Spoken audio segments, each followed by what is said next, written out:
नमस्कार दोस्तों, आपके लिए लेके आया हूँ मैं कक्षा 7 का गणित का तीसरा अध्याय, जिसका नाम है आंकड़ों का प्रबंधन, या इसको कहते हैं management of data. Management of data. कक्षा 6 में भी ऐसा ही एक चैप्टर था। दोस्तों देखते हैं कक्षा 7 के चैप्टर में क्या भिन्न है। देखिए दोस्तों, शुरू में ही दंड आरेख दिया है। देखो, लिखा भी पिछली कक्षा में आपने विभिन्न प्रकार के आंकड़ों के साथ कार्य किया है। आपने आंकड़ों को एकत्रित करने के लिए सारणीबद्ध करना तथा उन्हें दंड आरेख के रूप में प्रदर्शित करना सीखा था। दंड आरेख क्या होता है दोस्तों?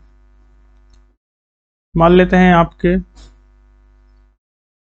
20, 40, 60, 80, 100 ये आपके परसेंटेज हैं।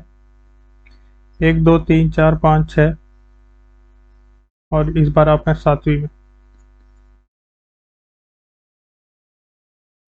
ये कौन सी क्लास में है आप, ये है दर्शा रहा क्लास, कक्षा। ये है आपके प्रतिशत, प्रतिशत अंक। कक्षा 1 में मान लेते हैं आपके 80% थे, तो आप इस तरीके से दिखा दीजिए। मान लें इसमें आपके 60 थे, इसमें कम थे, इसमें फिर ज़्यादा थे। तो ये जो दोस्तों बना रहे हैं, इसको कहते हैं दंडारेख। कक्षा 1 में आपके 80 थे तो 80 के पास बना दिए, 60 थे 60 के पास बना दिए, 40 थे 40 के पास बना दिए, फिर से आपके 80 आए, 80 इस बार आपके 80 से भी ज़्यादा 85 आए। तो ये होता है दंडारेख। दोस्तों नीचे देखेंगे और एग्जाम्पल में, ये देखिए टेम्परेचर का बहुत बढ़िया दिखाया है कि आप लोगों ने देखा होगा दोस्तों न्यूज़पेपर में, या फिर जो टीवी में न्यूज़ आती है उसमें भी देखा होगा आपने, किस प्रकार से हमें बताया जाता है टेम्परेचर कितना है विभिन्न विभिन्न नगरों का। तो देखिए उसमें पूरे दिन भर में देखिए दोपहर में समय टेम्परेचर ज़्यादा रहता है, फिर रात्रि में कम हो जाता है। तो अधिकतम और न्यूनतम, एक दिन में अधिकतम तापमान और न्यूनतम तापमान, अधिकतम और न्यूनतम। ठीक है दोस्तों, हर एक शहर का पूरे दिन भर में जो टेम्परेचर जो है उसमें वेरी करता है दिन भर में। आप देखते होंगे दोपहर में गर्मी ज़्यादा लगती है और रात को आप चादर ओढ़ के सोते हैं। तो ये एक डेटा इकट्ठा करने का तरीका है दोस्तों। ये इन्होंने एक दिन का निकाला है। आप सोचिए एक दिन की, जैसे करते करते आप पूरे साल भर का 365 दिन का डेटा लिख देंगे तो आपके पास कितना डेटा इकट्ठा हो जाएगा। उस डेटा की मदद से आप और भी बहुत सारी जानकारी, रोचक जानकारी आप निकाल सकते हैं। बहुत ही उपयोगी तरीका है दोस्तों ये काम करने का, चीज़ों के बारे में जानने का। मैंने दोस्तों आपको बताया था कि जो कंपनियां होती हैं, कंपनियां, बड़ी बड़ी कंपनियां जैसे जियो हो गई या कोई भी और भी कंपनी हो गई, HUL मैंने आपको बताया था, हिंदुस्तान यूनिलीवर है एक, बहुत दुनिया भर की कंपनी है, नेस्ले है, नेस्ले, नेस्ले जानते हैं ना दोस्तों आप? चाउम जिसका मैगी आता है, जिसका एक प्रोडक्ट है मैगी, उसकी कंपनी नेस्ले है। इटली की कंपनी है ये, इटली, इटली देश है यूरोप में, वहाँ की कंपनी है ये दोस्तों। कंपनियां जैसे मैगी का कोई और फ्लेवर निकाल रही हैं, तो उसके पहले मार्केट में वो फ्लेवर लॉन्च करती हैं, लोगों का फिर फीडबैक लेती हैं, लोगों से पता करती हैं कि आपको कैसा लगा प्रोडक्ट, क्या है इसमें, मसाला तो ज़्यादा नहीं लग रहा, तो उस हिसाब से मॉडिफिकेशन करके तब कोई प्रोडक्ट लॉन्च होता है। तो दोस्तों ये सारा काम जो है वो डेटा का इकट्ठा करना, उससे आंकड़े निकालना, डेटा को इंटरप्रिटेट करना कि डेटा क्या कहना चाह रहा है, किस तरफ वो इशारा कर रहा है। दोस्तों आपने सुना होगा कि जो फेसबुक कंपनी है, जो आजकल मेटा या कोई और नाम हो गया उसका, शायद मेटा नाम हो गया, मेटा, आप सर्च करिएगा गूगल पे, फेसबुक के जो नाम हो गया है अब, उसकी कंपनी का नाम मेटा हो गया, पहले फेसबुक था। इसने क्या किया, जो लोग थे इसके यहाँ पे, जो लोग इसके यहाँ पे थे, उसका उन्होंने डेटा बेच दिए।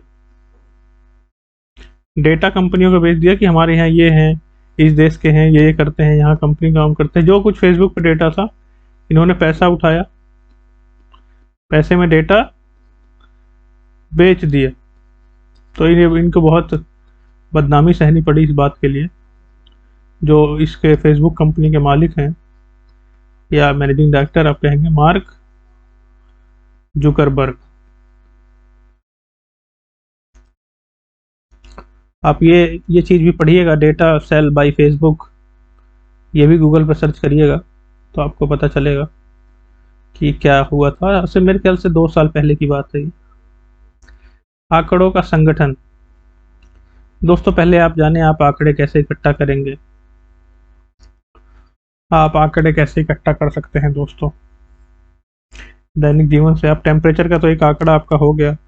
आजकल वर्षा ऋतु है, इस वक्त हम श्रावण मास में हैं, वर्षा ऋतु चल रही है आपकी। ठीक है दोस्तों, वर्षा ऋतु में झमाझम बारिश होती है। आप इसमें क्या कर सकते हैं, आप मान लीजिए महानगर लिखिए, भोपाल, दिल्ली, कोलकाता, ऐसे करके आप लिखिए और आप यहाँ लिखिए बारिश कितनी हुई इस महीने में। श्रावण, इसके बाद आएगा भादव, इसके पहले था आषाढ़, आषाढ़, आषाढ़। देखो ये 3 मुख्य महीने हैं बारिश के दोस्तों। इसके बाद तो कुवार कहते हैं हम लोग, एक महीना आता है कुवार, और उसके बाद आता है कार्तिक। कार्तिक यानी जिसमें दिवाली पड़ती, दशहरा और दिवाली। तो दोस्तों इस महीनों में ज़्यादा बारिश होती है, आषाढ़, सावन, भादो, ये 3 महीने में ज़्यादा बारिश होती है। आप इसके पहले का भी एक महीना ले लें। कौन सा महीना है इसके पहले, चैत, बैसाख, जेठ। इसके पहले महीना आता है ज्येष्ठ, इस महीने कहते हैं ज्येष्ठ। आप दोस्तों 4 महीने को लिख लें और देखें कितनी बारिश हुई है।